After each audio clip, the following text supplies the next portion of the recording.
DGISPR lieutenant general Ahmad شریف چودھری کا کہنا ہے کہ گزشتہ رات بھی بھارت کی جانب سے پاکستان کے مختلف علاقوں میں حملے کیے گئے جنہیں پاک فوج نے بر وقت کارروائیاں کرتے ہوئے ناکام بنایا۔ DGISPR لیفٹیننٹ جنرل احمد شریف چودھری نے بتایا کہ بھارت کی جانب سے لاہور، چکوال، راولپنڈی، اٹک، بہاولپور، چھور، میانو، گجرانوالہ اور کراچی کے قریب 12 مقامات پر ہیرو ڈرونز بھیجے گئے جنہیں پاک فوج کے چوکنا اہلکاروں نے بر وقت کارروائی کرتے ہوئے تباہ کیا۔ تباہ ہونے والے بھارتی ڈرونز کا ملبہ متعلقہ علاقوں میں موجود ہے۔ ترجمان پاک فوج نے بتایا کہ لاہور میں پاک فوج کے 4 افسران زخمی ہوئے جبکہ سندھ کے علاقے میانو میں ایک سویلین شہری شہید ہوا۔ اس کے علاوہ تمام ڈرونز کو تباہ کر دیا گیا۔ DGISPR کا کہنا تھا کہ 6 اور 7 مئی کو بھارت نے پاکستان پر حملے کی غلطی کی جس کا اسے بھاری نقصان اٹھانا پڑا۔ ہندوستان عقل مندی کے تمام راستے کھونے کے قریب ہے۔ بھارت کو رات گئے کیے گئے حملوں کا منہ توڑ جواب دیا گیا۔ انہوں نے کہا کہ دنیا دیکھ رہی ہے، بھارت نہ صرف اس خطے بلکہ پوری دنیا کے امن کو خطرے میں ڈال رہا ہے۔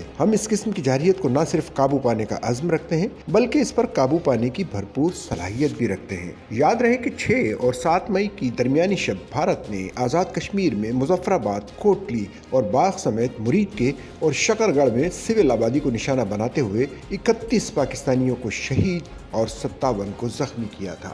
سچل نیوز نیٹ ورک کی ویڈیوز میں خوش آمدید۔ ناظرین، ویڈیو سے متعلق اپنی قیمتی رائے کا اظہار کمنٹ باکس میں ضرور کریں اور چینل کو سبسکرائب کریں۔